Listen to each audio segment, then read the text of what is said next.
going to share with you some insights, but the first thing they're going to do is a little interaction with regards to a consulting problem, so I hope you participate. So I couldn't be more thrilled. They did a fabulous job in sharing, and they're open to questions after the presentation. So let's give them a warm welcome.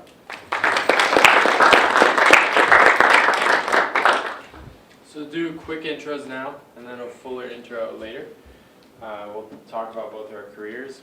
We are here to teach you about consulting today.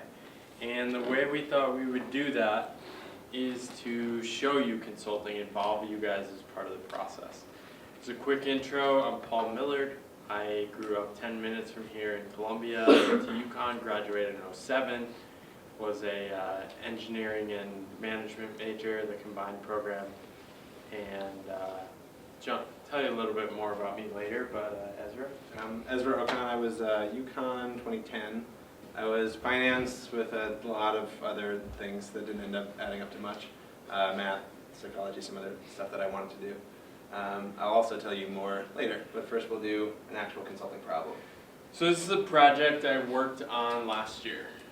Expecting you guys to raise your hands, participate the last section, and gonna involve you guys in the process of figuring out what to do. So here's the problem. Well, that's the agenda, but here's the problem. Current CEO hires us in my current firm to figure out who's gonna be the next CEO. And there's two choices. One is a woman, she's the CFO. She's younger, she's got strong experience, she's risen fast. Two is the COO. He's a bit older.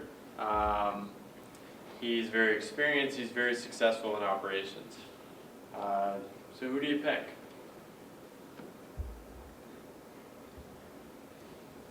Or how do you think about it, pick? So where do we start? What are the questions you want to ask?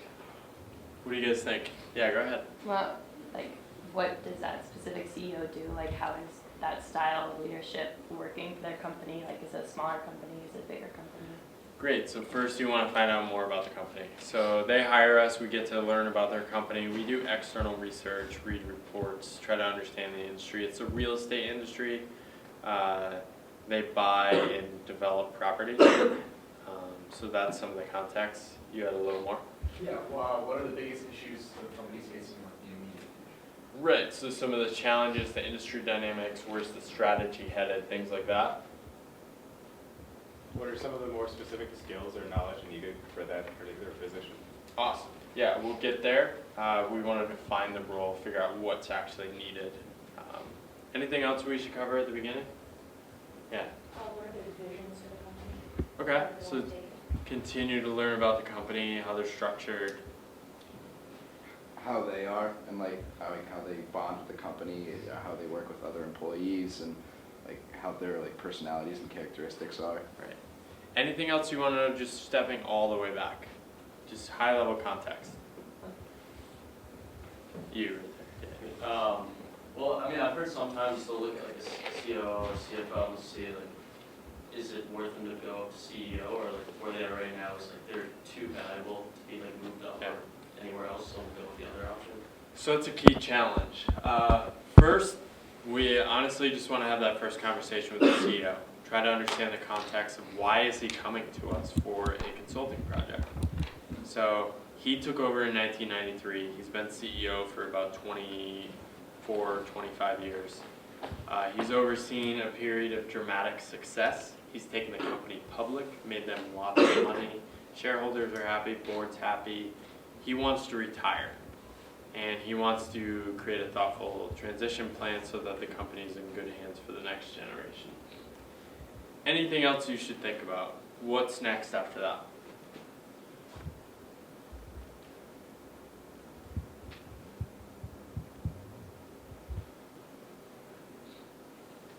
Got the answer. We're good. We can go home. What else? Come on. Up here.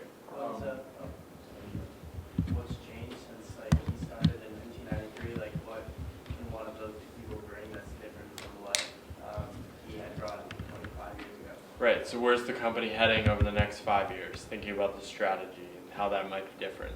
What else would you ask him? You're in a room with the CEO. What are you going to ask him about what we're about to do? Maybe his next up and coming projects. So he said, like, whatever he did had that big period of growth. Yeah. Like what exactly his design was and his strategy, and see like how you can take his strategy and kind of implement something new that might like take it to the next level. Great. Over here. I guess whoever's gonna take his place, I guess we should ask, how does he view this individual? Like, what's his ideal? Right. Before we get there, though, what do we want to know first? Why is the CEO leaving? Bingo.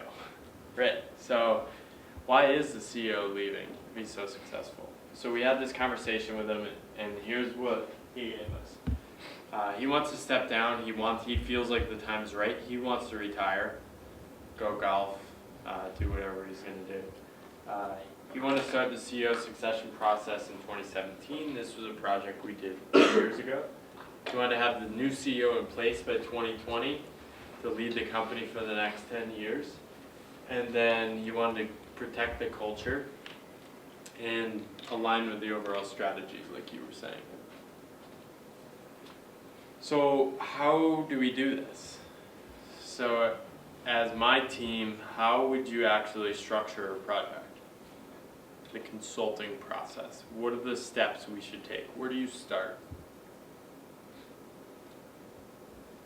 How about over here? What do you think? Where should we start? I don't know.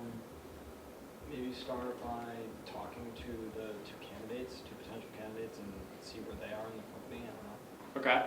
Before we get there, might you start to get some more info? Maybe ask other heads of the company about Okay. what's going on. So the CEO, the board. Yeah. Okay. Yeah, so that's where we start. Talk to the CEO and board, just get the context. Some of you covered it before, but pull out those traits. What are the leadership criteria you're looking for? What kind of leader? Where's the company headed? What are the things we should watch out for? What are the personalities? Different things like that. Fair? So what's next after that? What should our team do? Yeah. Compile everything that they said and kind of create the overall strategy, culture that they want, and outline that. Right. So starting with the strategy, what we did is develop a criteria. So coming up with here are the skills you'll need in the role given where the company is headed and what everyone thinks. Next. The period before this got all these. How about over here? What do you think? Like you could find people that meet that criteria. So we have the two candidates, right? It's the COO and the CFO. So what would you advise our team to do? Just like see if they match. Okay. Yeah. I was gonna say see who matches better. Right. So how would you do that though? You just pick, say CFO, you better match. No, like you have to look at the criteria and then look at like what skills those two people bring and see who matches that better. So how do you look at the skills? How do you assess that? You can look at their previous work. Okay. Anything else you might do? I'd like to examine their backgrounds, and then ask other members of the company what they think of them and their contribution. Okay. So perfect. Talk to other people in the company. You start references, you talk to the direct reports, you talk to the peers, you talk to their senior leaders. Next thing we do is actually talk to them. We have really in-depth interviews. We try to find out what they want to do in their career and how they match up against these things we've identified. Finish the references, and that's where we move forward with a report to what the board should actually do.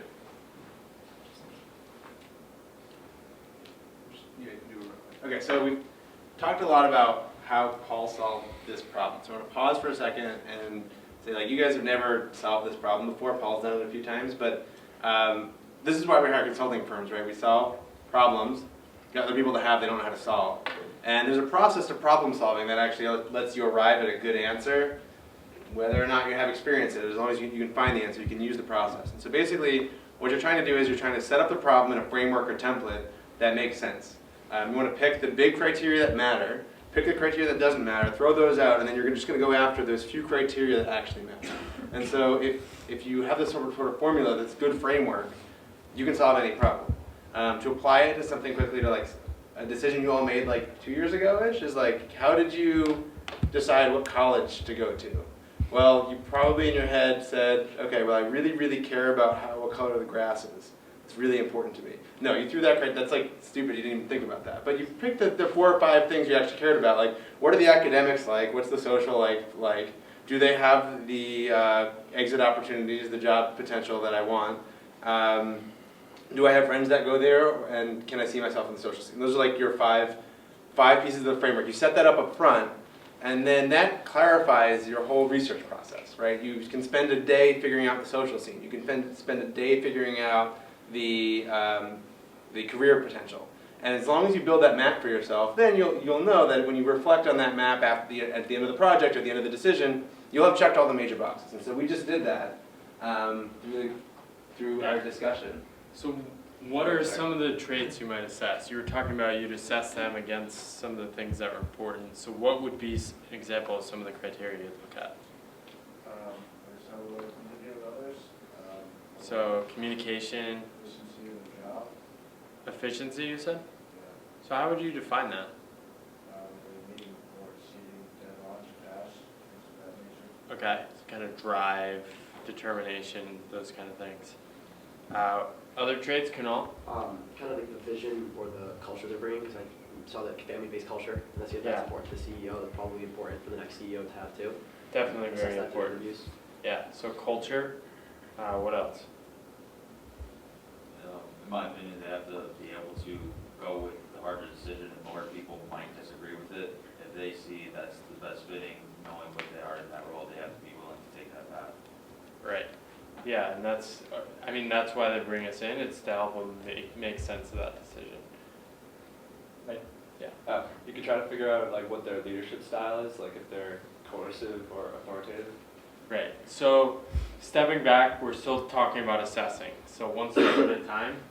This is the criteria we developed, and these are the experiences we were looking for in this industry, and the leadership criteria we defined. We came up with ways of assessing each of these, and this is what our team did. We did that through interviews, in-person assessments, and we also did psychometrics. So we did psychological testing, try to understand how people are wired, what are their strengths, what are their tendencies, and compare that against other executives. So this is the consulting map, right? You built this map, you're hired because you're the person that can make the map to solve the problem.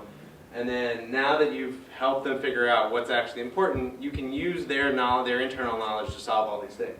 So if you want to know how well the COO built and led teams, well, like you didn't know that was the question you were supposed to ask, but now that you do, that you can bring the company in and do those interviews. Board governance, you might ask people as well. R&D and operations, you might go look at their financial metrics. So you can check all these boxes over the next 3 or 4 months of the project and make sure that you've got all the information to get the good answer. But this is your map to get the good answer. If you get an answer to all of these, if you get a solution and a judgment on all of these criteria, you'll theoretically, if your framework is good, you will have the right solution most of the time. So this is the map we use to assess the candidates, and we do leadership criteria against the bottom, business results and experience across the top. And we use this to map and calibrate who's stronger over here, and to determine where the development needs are in the future. So here's the assessment, high level. We have a lot more detail behind this, but strengths are the pluses, negatives are the development areas. And I'm just going to give you 30 seconds just to digest this, try to understand some of the differences, and I'll ask you guys for your insights and takeaways based on this assessment.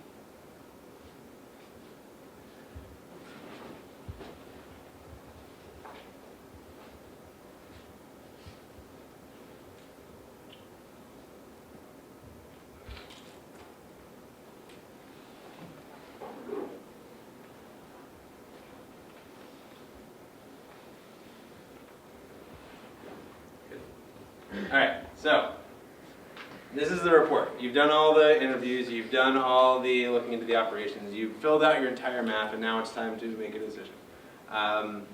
You're the company. This is a huge decision. Let's say you're a $10 billion company, right? The COO is going to drive $10 billion, so you've got to bet a huge amount of money on this. Raise your hand if you want the COO leading this for you. And COO, you're picking COO. him as the, 2, 3, anyone else? anyone else? All right, raise your hand if you want the CFO. Okay, so at least people are voting, that's good. All right, so let's start the argument. COO, let's start in the back. You got to fight for him, you just bet your company on it, so. Okay. Well, I'm looking at the experience, and I noticed the CFO has financial acumen. Yeah. COO also has that, but in addition, operations R&D, driving growth, and industry relationships. So as far as experience goes, he's more well-rounded there. And with leadership, he has a board relationship, whereas the CFO has all these, looks like company ties, company leadership, integrity, courage, all that stuff. It seems like he might be harder to lead the company. He might have a lot of distractions or ties to certain people. Might have, might be a little bit harder for him to make a hard decision, like somebody said over here, where it might go against the company culture, but it might be better for the company overall. Did anyone change their mind? Did he convince any of the CFO people to move? No. Oh, yeah. For the minus for leadership, is that they have not done these leadership things, or they've done them poorly, or? They need to improve, so they might have some, they're just not very strong in the area. You changed your mind over here? Good, cool, we got He one. agreed with me, so. All right, we got one. You're fighting for the COO? Yeah. All right, let's get some more people moved over. Good I argument. would just say that I think since he has a lot more experience, maybe the CFO should be like an advisor to him and work right under him. And then he could have the position for the 10 years, and she's still young, so she could gain experience from what he has to offer her, and after 10 years, she could take the position. Okay, so smoother transition. Anyone else change their? And that's an interesting idea. A lot of what consulting is, we don't have a set answer. As we're going, things evolve. One of the things we actually did was help them come up with different scenarios that might work with their organization. Did anyone else change their opinion? So if you could do an interim or have her be the backup, would you guys be okay with him being the CEO? Anyone change their mind? You change You your got a mind? couple? Got a couple? All right, let's get the count for the COO now. Who's the team COO? We have less than we did. We have 1, 2, 3, 4, 5, 6. CFO, right? Yeah. So 7. All right, who wants to defend the CFO? Your hand went up quick. You're excited about this. Yeah, I Defend it think- passionately. Yes, because I think there are things that are integrally right about leaders are wrong. And with the way that the first CEO's leading at us, he wants it to be a 3-year transition. So obviously that relationship is really important. So when you have 3 strikes against you on a relationship, even if you have the CFO right underneath you, how can you expect anything to come from that relationship if you can't even build a relationship with other people? Also with the COO, you obviously like the COO is older, so they're gonna have more experience. That's only natural for Right. a 50-year-old person to have more experience than a 30-year-old person would. Right. But the thing is about the leadership qualities is the fact that he's had this time to create that experience, and yet he still hasn't managed to fully reach his potential in those leadership qualities with all the years he has on her. And in her young, like, little time in like the business world, I don't know her age, but like she's managed to have all those leadership qualities regardless of the small amount of experience that she's had. So big red flag for you. You say it might be destructive to the organization. Have they swayed the COO people at all? You changed your mind yet? No? Still on COO? Okay.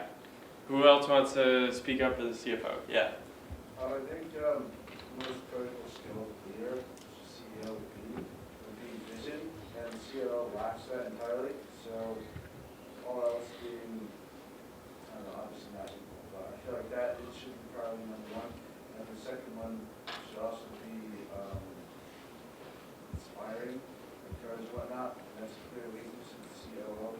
Therefore, I think he'd be better in a management position, which is currently in leadership. Right. So looking at some of the things you're saying, she's really strong in this. This probably matters most. Yes. So you might move that all the way up, and that helps you prioritize.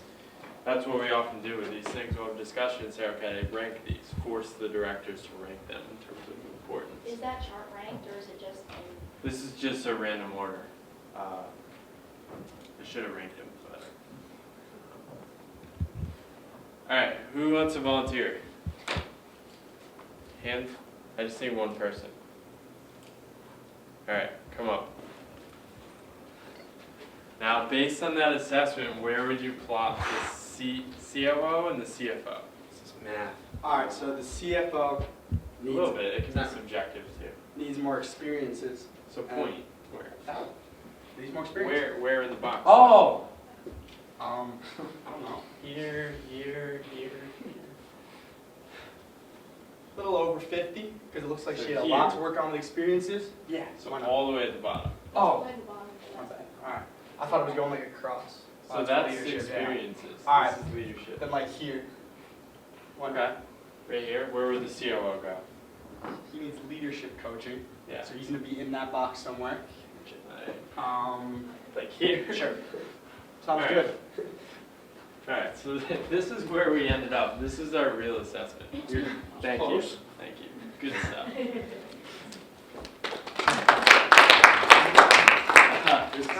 This is where we ended up ranking them. And this is really, we use something simple like this to have a discussion with the board. We don't show them all the detail and go line by line in our assessments. We'll say, does this make sense? Is this right? And then coming out of this, you come up with development plans to help people improve. As you can see, neither are ready.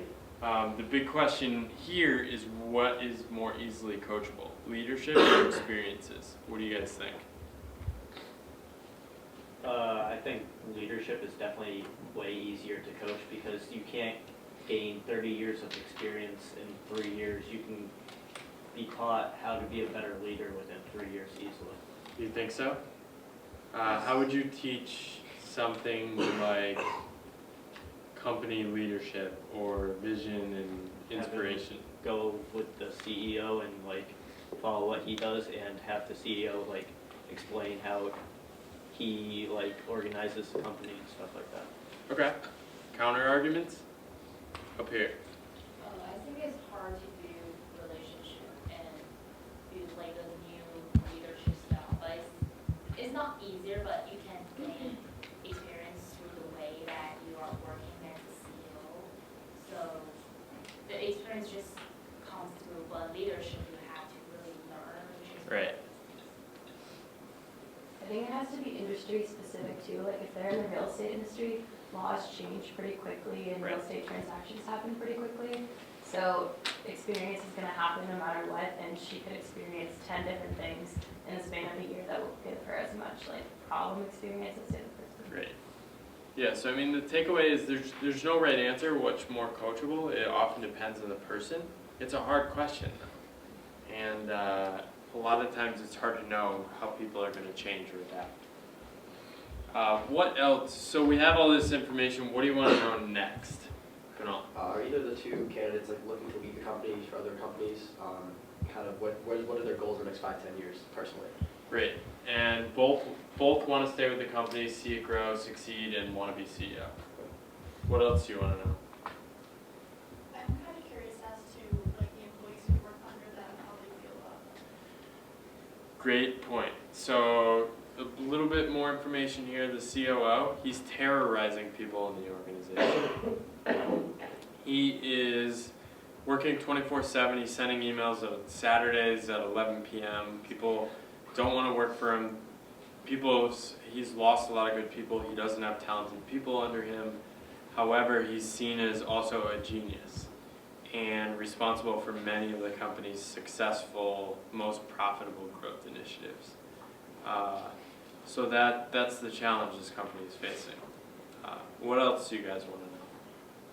What's the status of the company within the industry? So like the number 1 or number 10? They're this number 2 player in their sub-industry of real estate, yeah. So they're doing pretty well, pretty good shape.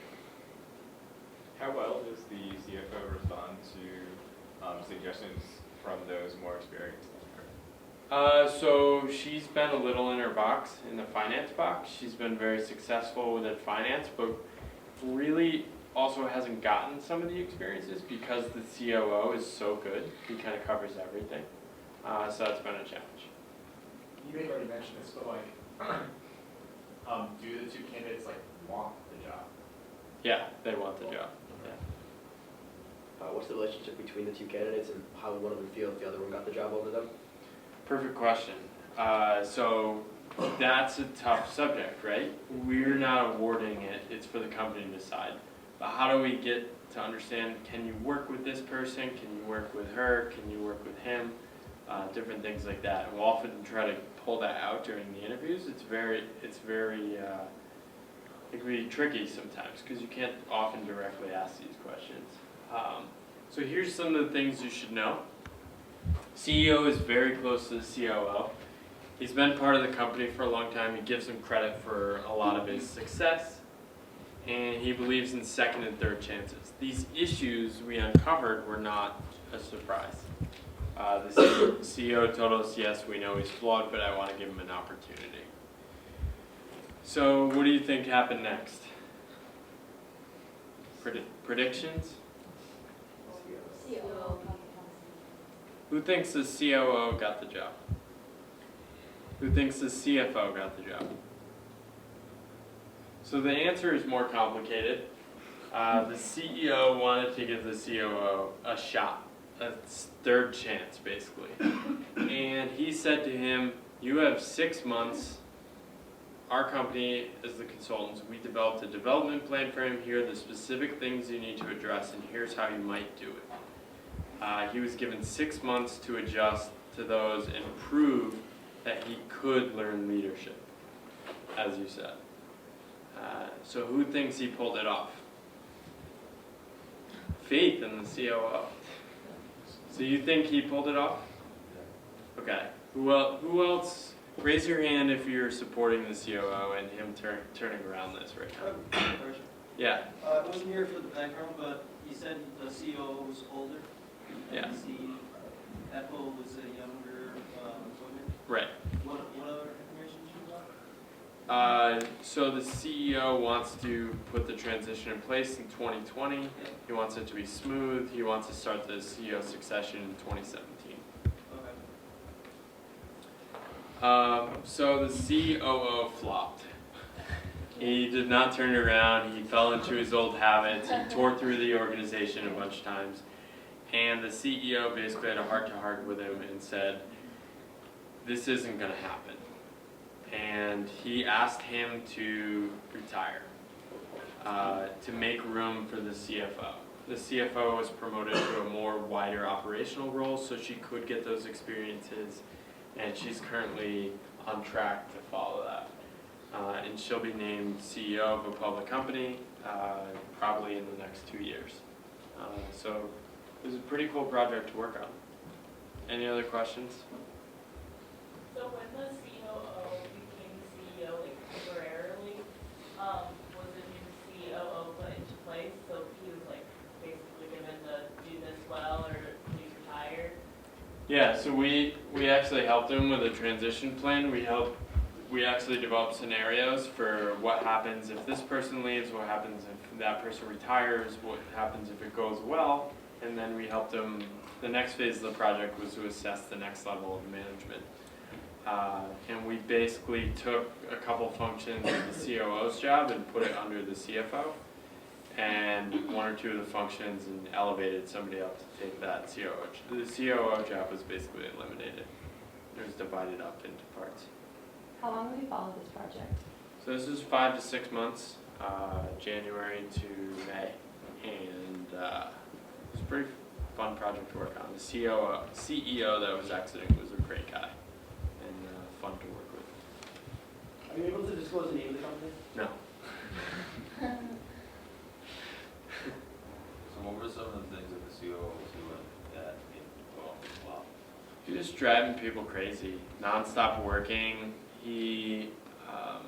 People would make a mistake and he would send people paragraph-long essays on why that was a mistake and why they were harming the company.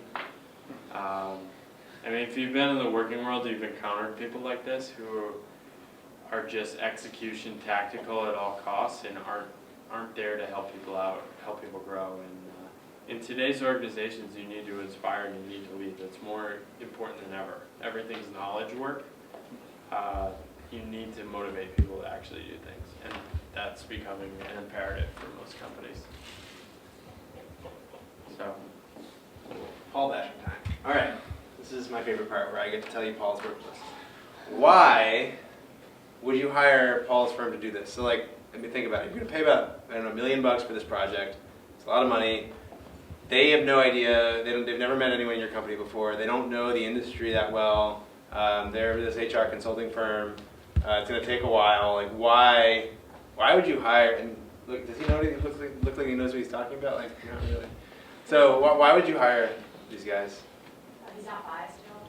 He doesn't know anyone there. Unbiased. That's strong. Yeah, he doesn't know anybody. So like, we already saw the CEO had an idea. He knew what he wanted already. He didn't even listen to them. So like, it's nice to have that unbiased opinion in the room. It makes the decision more credible. Like, it wasn't just the CEO making this decision for like the company if they're not happy with it. Like, well, at least they hired a consulting firm. Yeah, it's a big decision, right? Like, yeah, I got the smartest people in the room, and they said it's a good idea, so it must be a good idea. The fact that he didn't listen to them is sort of, but you know, that's another thing. Any other?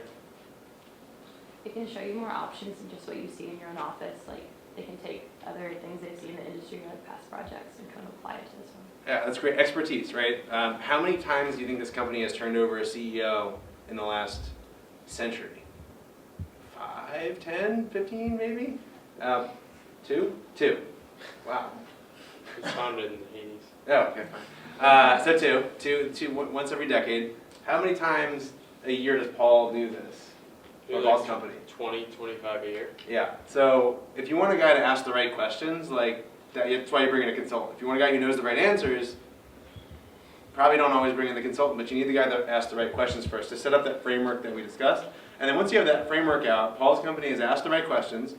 They've identified or used their resources in the company or external, identified the right places to get the solution, and they can chase it. But you need someone to ask the right questions, and if it's not core competency of yours, you don't want to risk doing it. Any other? If the company had to do all of this themselves, it would take away from the work they're doing. Exactly. Like it's an extra set of hands. This is as a consultant, I would say it's the argument I like the least, because I like to feel like I'm bringing something more than just an extra set of hands that anybody can do. But the fact of the matter is, recruiting is hard. Recruiting good people is even harder. And this is a hard problem. And so do you want to spend the time recruiting someone or identifying someone internally that can actually answer the same question? Or hire someone that's theoretically already hired the best people like Paul to solve the problem for you? So that's a good. It helps things continue to run smoothly. Like, if they just knew the CEO was going to be picking one of the two of them, maybe like the COO would have picked up his work around the office or made things more visual to the CEO within the office to kind of like give him more credit. But if it's someone outside who isn't watching the day-to-day all the time, then their work can kind of stay pretty stagnant. Yep, exactly, that too. I think we already covered it, but like being the bad guy is sort of a good reason to hire a consulting firm. If they make the decision, they do the implementation, and they leave, the people that like made the decision are gone, so the company culture can actually stay intact. Whereas like sometimes they're really hard decisions you have to make. You've seen news articles of layoffs. You've seen news articles of people getting fired. You've seen them exiting businesses that you would think is good, but maybe weren't successful. There was probably a consultant behind each and every one of those decisions, because it makes it really easy for the company culture to still stay intact even after one of those big transformational changes happens. Cool. All right, so I'm going to give you a quick view of the consulting industry. We just talked about this, but like this problem-solving mentality, this ability to come in and solve the most complicated problems in a structured, quick, and efficient way is why this industry can make $250 billion a year without selling a single product. Like, you've never bought an iPhone from a consulting firm. You've never bought a laptop from a consulting firm. You don't rent internet space or apartments from a consulting firm. We come at the industry with a thought, with research, with experience, with a thought process that lets us sell that much work. I didn't even know this number until Paul told me, but it's a big number. Consultants do everything. So this is only one example of a problem, but like this might be a Wednesday. Not exactly, but like in the year and a half that I've been at Boston Consulting Group, I've done a supply chain strategy case where a major automotive supplier didn't have products on the shelves for $60 million worth of sales, and they lost $60 million. That was my first project coming in. Second project was splitting a chemical company that was $10 billion revenue into two because they decided it would be more valuable to the shareholders to be separate. Had nothing to do with the first project, had nothing to do with my third project, but it's all about the problem-solving approach and the resources you have to get the answer to that problem. The last year or so, the last 6 months, I've been on a bunch of private equity deals, basically advising huge private equity companies whether you should buy this company or whether you should not buy that company. And so none of the projects have anything to do with each other, but because of this problem-solving approach, the structured approach, we can get a lot of stuff done. Tons of different types of companies. There are companies that do everything a little bit. There's companies that do just do one. These are some examples of questions we might get. You know, I work at BCG. Paul's worked at BCG and McKinsey. So we're more in the top bucket of what should your next product be? Where should you enter? What geography should you enter in 2020? Why isn't your factory producing enough? Paul's also migrated to more of the HR consulting, where you work on the board transitions and things like that. Towers Watson does benefit plans. Deloitte does a little bit of everything. You guys probably know about Accenture a little bit because they recruit fairly heavily here, but they'll answer big questions about like what IT system do you use and how do you get it set up right. What do you guys think would happen if Amazon went down for like 3 minutes? Every website that runs on Amazon Web Services runs half the internet. Basically every website would go down for 3 minutes. And so you hire someone like Accenture to get that switch right. I think. I don't work at Accenture. But, all right, and then my last little pitch on consulting is like why actually do this thing? Like, okay, so what do I get out of it? Well, unique exposure and training. At 21 years old when you graduate college, like how many jobs can you go to which will actually put you in the room with the CEO on day 10, day 5? We had someone on my the chemicals case, the $10 billion chemicals company. She was 20 years old because she graduated college early, and she's like hashing things out with the CEO about splitting his business. It was pretty entertaining. But you can't get that anywhere, or really anywhere else that I know of. You get the diverse set of experiences, right? If my job out of college was United Technologies, and like you might be in the same role for 2 years, whereas in consulting you can switch every 8 weeks.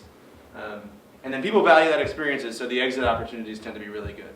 If you go to the right company that has all three of these things, you get hired into a big firm at a really high spot. I think at UTC in my last job, all 5 directors in my group, they're all executive level, were all under the age of 35, and they were all former consultants.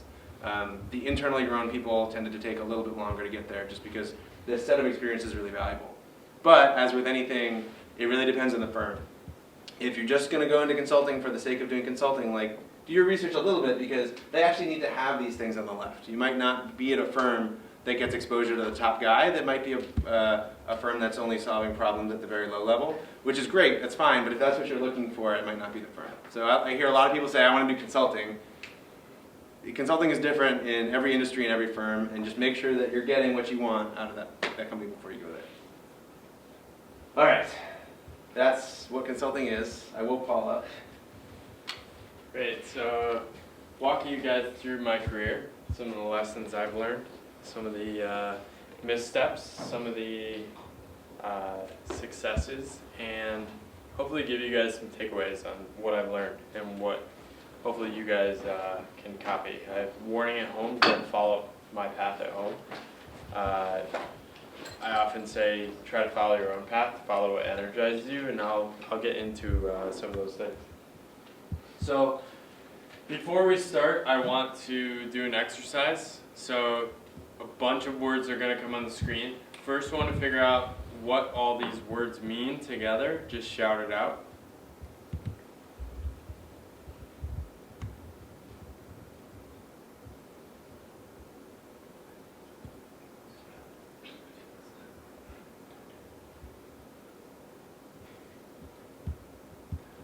Anyone? What's that? Consultant? Consultant. I mean, some of these could be consultant type jobs. What else? Job titles. Being correct, but what else? Well, what else? What's special about them? Yeah. These are like positions that you might start in. Okay. Interesting. They're new jobs? So combining those, I couldn't have started any of these jobs 10 years ago because they didn't exist. So that's the hard thing with careers. How the hell do you plan a career not knowing what's going to exist 5 to 10 years from now? I don't have the answer to that, but I'll show you what I've done. So my own, the thing I've used to guide me is really my curiosity. What am I excited about? And then follow that. I was following up in a conversation after the last class, and he was telling me, how do you pick the right job? And I said, I don't know. I only know that the thing I've used to find the right job is to quit the things that are not energizing me or exciting me. So it starts at UConn, and to satiate my curiosity, I did a dual degree, engineering and business, and this was to just experience many more things. I wanted to see how things worked in engineering, wanted to see how that connects with business. In my internships, I did engineering, I did marketing, I did business operations, I did some finance. And coming out of my internship, junior year, I ended up landing a full-time offer. But at this time, I still couldn't turn it off. I decided I wanted to do consulting, and I also caught the bug for finance. I thought about doing a 5th year just so I could get a double major in finance. I basically didn't want to stop learning. I figured out since how to deal with this, but at this time my approach was just to keep applying for different jobs. So ended up pursuing consulting. I'll get to that in a bit, but it didn't work out. And ended up pursuing a job with finance with GE, which I did end up getting, and I took. My junior year internship, I found out about consulting and was like, this is perfect. I can do different jobs all the time and continue learning and do this at a fast pace. So I was like, this is definitely what I want to do. So I made a list right here. She printed them out. The Vault Top 10 is here, but I did the Vault Top 100. And I applied to every single firm. And that didn't end well. I got rejected from all of them. I went to work for GE. But I was determined to go work in consulting. So I kept trying. I'll get to that in a bit, but my first takeaway is just stay curious, and don't try to follow somebody else's path. Because I don't think anyone else took my path, except maybe Ezra took a similar path, and we'll get to that. But we have a lot of rejections in common. So chapter 2 starts, I kept applying, and ended up landing a job at McKinsey. I landed a job at McKinsey because I was working at GE doing a Six Sigma project, and the person hiring me at McKinsey was doing a deck on Six Sigma and how great GE was. So they were like, oh, let's interview this guy. And it really was luck. And it really changed the trajectory of my career. Opened me up to opportunities, a new way of approaching problems, really taught me a lot. From there I went to grad school at MIT. Again, I did engineering and a business school program. Tried to do many different things, thought about going into healthcare at that time, ended up not pursuing that. Ended up pursuing a talent route. I wanted to learn more about talent, so I joined a firm called Connect, where I could do some recruiting and staffing of independent consultants, and also work as a consultant. So everything was going well. I was on top of the world. And what I learned from all this was I had built up, because I was so curious, I had built up all these different skills. I had all these bizarre different combination of skills. I'd worked in manufacturing on manufacturing floors. I had finance experience, accounting experience. I was really good at PowerPoint, structuring ideas, communicating. And my takeaway, looking back now, I didn't realize it at the time, but I wasn't really competing with anyone anymore. I had this unique set of experiences and skills such that I was really only competing with myself and what I was going to hold myself back from doing. Great, so top of the world, things are going well. And that is often when things go wrong. So the next chapter in my career is not about my career at all. 6 weeks after starting my first job after business school, I started feeling terrible. Over the next 18 months, there wasn't really a day when I felt good. I kept getting sicker and sicker, and ended up having to take a leave of absence from my job. I ended up with a really bad case of Lyme disease. Doctors were confused at what to do or diagnosing me, and went through a really painful recovery. And this is a really tough period for me. I really had to unlearn a lot of the things that were driving me in the first chapter of my career.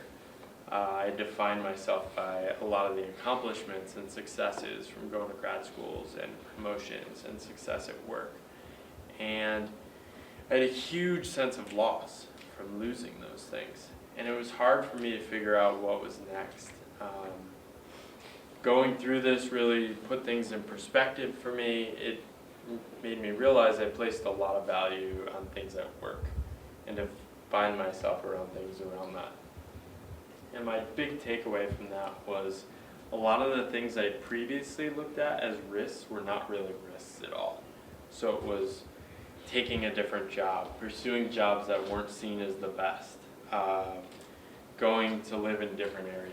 I had been very risk averse when I had looked at it. I was so consumed with I have to be successful, I have to do these things. And I was really focusing my career based on what was seen as successful.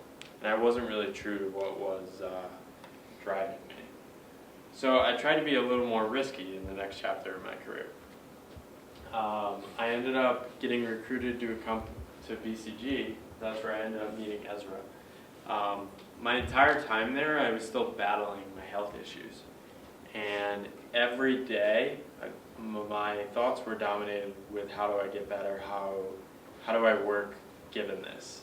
Most people did not know this at the time, but I was constantly fighting this. And at the same time, I was filled with an enormous amount of passion and energy around building a career that was really true to what excited me. And as I talked about before with McKinsey, it was a place that was an amazing organization and showed me amazing organizations are possible, where people can grow, thrive, and develop. And that's really what I wanted to do. So one of my first steps in doing that was to experiment a little on the side. I started my own career coaching business. I wanted to get in touch with people who were trying to find that same purpose in their life. So I basically put it out there. I created a website, created a brand, emailed 100 people and said, I am a career coach. Basically forced myself into this challenge and learning experience on the side, and learned a great deal from it, and have done a lot of different experiments like that. I've done some group coaching classes on the side. I've tried to volunteer for speaking things like this, and they've all added to continuing to develop and grow my skills. As I got more interested in the talent stuff, I ended up going to work for Russell Reynolds because it was more closely aligned with what I was excited about, building those great organizations and doing some of the CEO succession work and learning the challenges that go along with leadership and talent and culture. So the takeaway for this chapter really has been putting your story out there. I literally put my story out there with saying I'm a career coach. I've also told people I'm passionate about building a better working world. And I've made connections through that. People come up to me, oh, you need to meet this person. You should come work at my company. These things keep happening and they keep building on each other. So once you find what you're excited about and energized about, start putting it out there. Tell people, don't be afraid. And that brings me to where I am today. And I am kicking off the next chapter in my career. So I'm leaving my current firm. I've been in the consulting industry for 9 years, and I'm going to go out on my own. I want to do a combination of teaching, I want to do some career coaching, and I'm going to do some independent consulting. And I have no idea how it's going to go. I'm scared of the future. I'm excited for the future. I just know I just need to stay true to myself in terms of staying curious, staying passionate, and keep adding more chapters to this. So I'm looking forward to chapters 6 through 25, and knows where that will take me. I think the one thing for you guys to take away is all of this may make sense looking back, but it really doesn't make sense as you're growing on. I talked to somebody after the last class, and he said, how do you know what to pick? And I was like, I never knew what to pick. Last week, somebody offered me a job, and it was an amazing job doing what I'm passionate about. And I still don't know if I'm going to take it, but I'm really committed to this going out on my own idea. And it's constant challenge of figuring out where to go next. So never gets easier. It's not good news, but those are some of the lessons from my journey, and hope they're valuable for you. All right, last segment. Ezra. Sorry, you guys are probably all exhausted. The good news is this is mostly a repeat of what Paul said. So we made this separately, but I think the fact that we kind of came up with a similar career trajectory and similar points to talk about kind of. We tell the story different, but if you think about it for a second, they're very similar. I'll try to make it fairly fast. You guys know my quick bio, so I'll go past that. Just a quick point, I was in UCTV, so cheers to the camera dude. And also DSP, I know there's at least a couple of you in here. Okay, so first, when you come to this class, it's resumes, you learn how to write your voicemail, or do your voicemail the right way. But the issue I have with classes like this and the way people think about consulting is that you can't actually talk about how successful you're going to be in your career without thinking about how successful you're going to be in life. They overlap completely, and this is actually probably not even indicative of how much they overlap. The point here is that they overlap. But they're not. They're the same thing and they're not. You need to think about them both in parallel. So the first tip I can offer you guys is that there's no other success that can compensate for a failure at home, right? You can make mistakes in the workplace and recover from those, but you make big mistakes in your personal life and you can't recover. I like to think about this as juggling. I used to juggle as a kid, and I can juggle 4 balls fairly well. Can probably keep them in the air for like a minute and a half, 2 minutes. That's was awesome. The problem is you drop them eventually. And so the way I think about life is some of those balls are glass and some of them are rubber. You can't drop the glass ones because you can't pick them back up again. They're going to shatter. So what are the glass balls in your life, and what are the rubber balls in your life? These are the glass balls in my life. You've got people on there that really matter to me. There's one guy in there that taught me the lesson, unfortunately, which is my dad. When I was about your age, actually exactly your age, it was second semester sophomore year at UConn, I found out my dad had cancer. And we had not the best, my parents had gone through a divorce, so we didn't have the best relationship for 3 or 4 years. I lost those 3 or 4 years. I had a few years after this to make them up, but you can't actually take that back. And so through that, through this whole thing, I was leaving work early. I actually, told work I needed to work from home 3 days a week. I rejected a few applications to move or chances to move, and those were the best decisions I ever made, and my career ended up working out. I got the chance to spend a couple years with my dad, and that was great. But you can't recover from that. So number one, don't mess up your personal lives. Number 2 is something similar, close to what Paul said, which is looking back, it all makes sense, right? The bio, UConn, I did my internship at UBS. I went to United Technologies for 3 years. Went to Harvard Business School. I was the COO of a small biotech. I really actually didn't tell you this earlier. COO of a small biotech in Boston, and then after they raised money, or right before they raised money, I left to go to the Boston Consulting Group, and Paul's company did not structure my replacement at Terra, but it still worked. Anyway, so this is pretty cool. I look at this and I'm like, that all makes a lot of sense, except it really didn't at all. I got rejected from basically every college I applied to. I cried. It was a rough day, or a couple. I got rejected from a college I didn't apply to. I got rejected from Lehigh, and I didn't apply. I don't understand how that happened. I got rejected from almost every internship I applied to. Like Paul, I wanted to do consulting, and I got rejected from all those naturally. But I also got rejected from basically every other. I got rejected from the Hartford out of UConn. I got rejected from HBS, but I really wanted to go, so I applied again, and they let me in the second time. It was a mistake, but mistakes are good for you sometimes. And then I even at HBS, like I was at Harvard, I'm like, okay, now I'm going to start seeing some acceptances. This is going to get easy. It's going to be nice. I got rejected from like 5 out of the 7 of the internships that I applied to. Thankfully, I've always somehow gotten the ones that matter because you make them matter, right? It doesn't look this clean ever. And I still don't know what's next, and I still don't know what to choose next, and I'll probably get rejected again. All right, I'm not going to ask this question because we don't have that much time, but basically, there's 2 important skills that play into how successful you're going to be at work. Your technical ability and the ability to answer the questions you're asked, and your ability, your EQ, your ability to develop relationships. Both are important. The less important, but still important, of the 2 is the intelligence and technical skill. Okay, so this is like what your teachers are trying to tell you. Like, you actually need to study for this finance test because one day you might need the knowledge. Yes, that's actually true. They're not wrong. So listen to them. The big thing I hear from undergrads a lot here is, I'll learn it when I get there. Like that, they hired me to do it, they'll teach me how to do it, they'll have a training course, someone will tell me how to do it, my boss will know how to do it. No. Your boss doesn't have a lot of time. He's got a lot of questions though, and you need to be able to answer them. So there's a lot of things you can do before you get to the job or early in your job to actually make it easier on yourself. These are just some things that I did, right? I went into the M&A group, mergers and acquisitions, so I read the McKinsey evaluation book. I always chat before I start any job or any new consulting project. I always chat with someone that's done something like it and see what's the biggest thing you messed up, and I'm not going to mess that up. You can take extracurricular classes, seek out internal training, but the biggest thing is like you want to be the person that you get into the job and they're like, that guy knows what he's talking about. Go to him. Like, you want to be a resource for people. The second word is important. You want to be a resource for people, not for yourself. Okay? You actually have to build relationships that people want to work with you. So once you get all this knowledge and once you do all the work, you don't keep it all inside and say, I know the answer and you don't, and so I'm going to be the resource. I want to be the resource. No, you want to be a resource for other people. They have to like you. That's like actually most of it. And I see promotions happen all the time from all my friends. The most successful people of my friends I can predict because they were the people like to be in groups with in college. Same thing. So if you're having trouble finding teammates, be nicer. Here's some tactical things that you can do to do that though.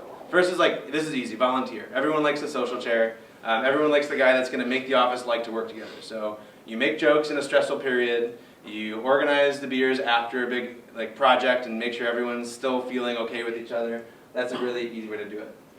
Give compliments. You're not the only one that likes to know that you're doing a good job. Everybody is stressed out. They did a study of my class at Harvard about how insecure we all are, and these should be the most secure people, right? You're theoretically in one of the best business schools ever. You've got all these job offers. Most of these people are coming from incredible backgrounds. 90% of them cared more about what other people think than what they think of themselves. And so the results were staggering. So tell people when they're doing a good job. Just for this, I build up a practice where at the end of every year, I'll try to think back to everyone that helped me do a better job than I could have without them, and I'll send them all thank you notes. And the people that really did a good job, I'll send their boss thank you notes, and I'll say, thank you, this guy is incredible, keep an eye on him for next year, he's a good dude, or she's a good dude, dad. Smile and have fun, that's fine. That's obvious. And then the last is simplify the lives of those around you. So you're going to have questions. You're going to need something from your boss, you're going to need something from your teammate.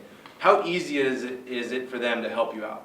Did you specify actually what you needed, or did you wait for them to figure it out? Did you ask them to send an email for you, and did you draft that email for them so that it's easier? These are little things that just make it easy for people to want to help you. And that's it. So we have about 10 minutes for questions, I think.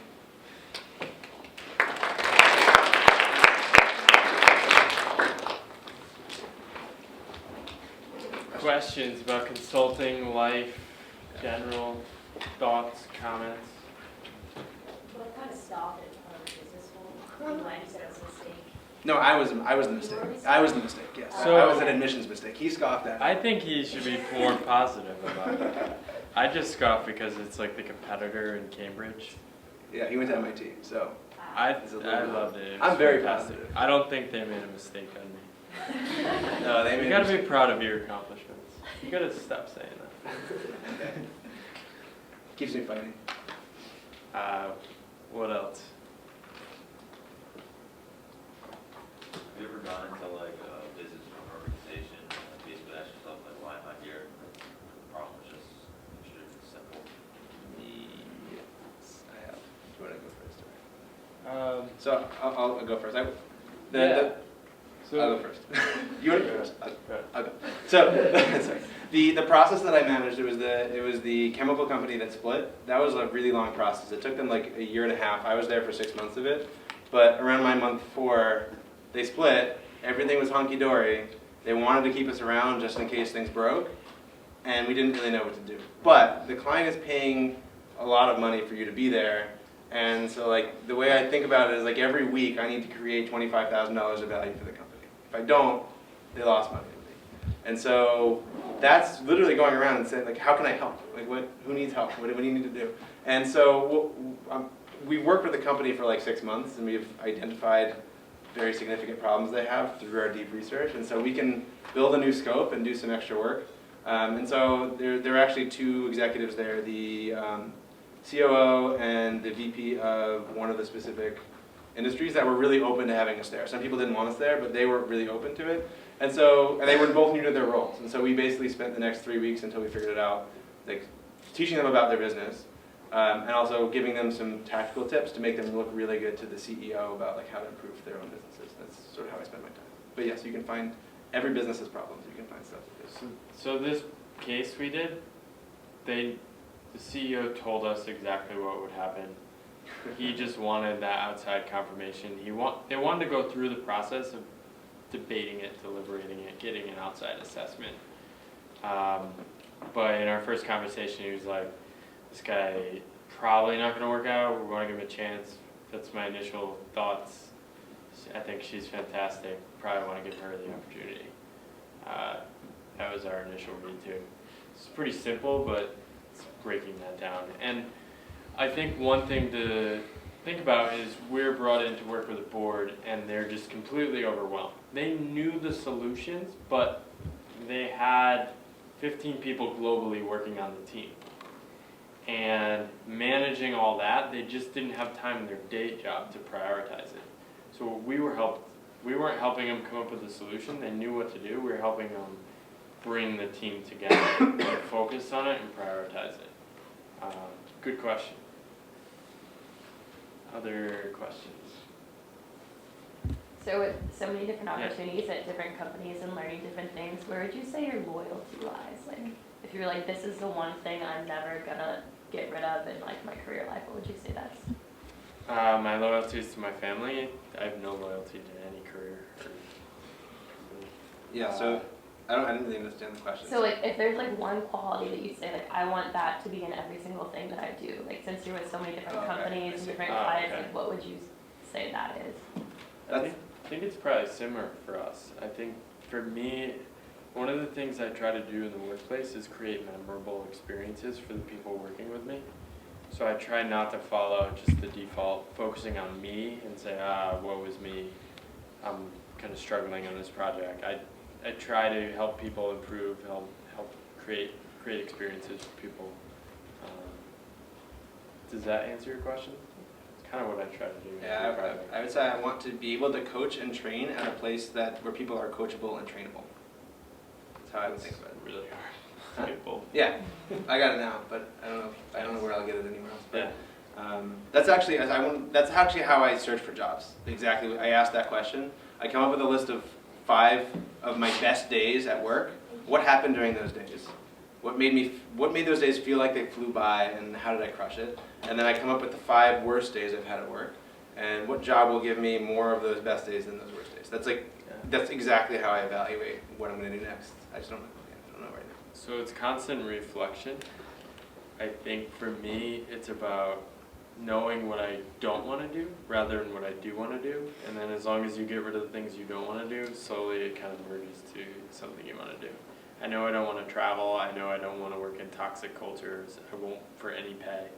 I typically categorically dismiss the finance industry if they try to recruit me, just because it's not diverse. It's usually not good cultures in terms of performance. So those are some things I do. Other questions?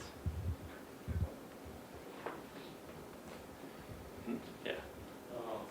Well, this like happened to my mom. So one of my friends' moms was rising up in her company, and she had to be my mom had to be interviewed by the FBI FBI to see if she was a good qualified person to move up. So does that happen like often? Like would you, or you didn't have any role in that? FBI. Yeah. It's like, Was it a government job? no, it's just like a bigger company. So What it's company?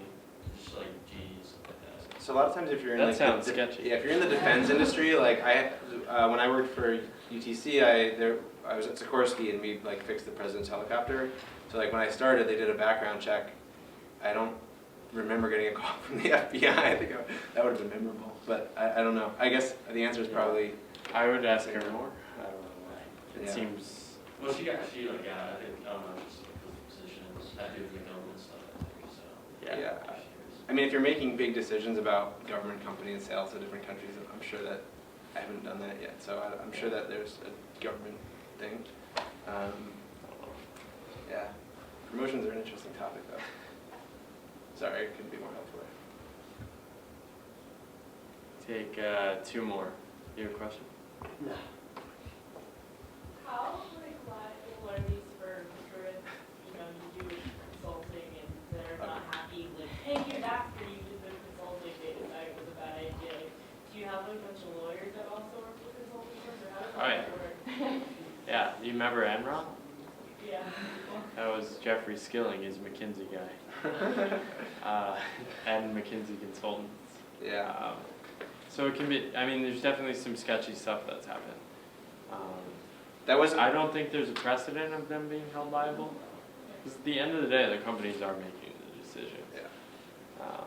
At the end of every But presentation they or have deck we have, it says like, this information is to the best of our knowledge. Companies should make their own decision based on the information given and of their own research, all that other stuff. There's legal stuff. I'm not aware of us being held liable for a decision they make. Let me just ask you a question. Like, let's say you took that one route and you got sued or something. What would have happened if you took the other route? I don't know. It's hard. Those are really hard questions to answer. Yeah, I mean, you said, like, in the case we did, like, they didn't even listen to the consultants. So, like, what do you do in that scenario where, like, it went wrong, like, the guy didn't take your advice? Are you still at fault because you let him do it? Like, you have to let him do it as the CEO. Good question. It's interesting to think about. I haven't really thought about that. One last question. And we can stick around for a little. But you want to wrap up? Yeah, sure. I'd like to thank our guests, Ezra and Paul, for coming in today. And if you have questions, like they said, they'll stick around. If you have questions for me, come see me. And if not, we'll see you next week.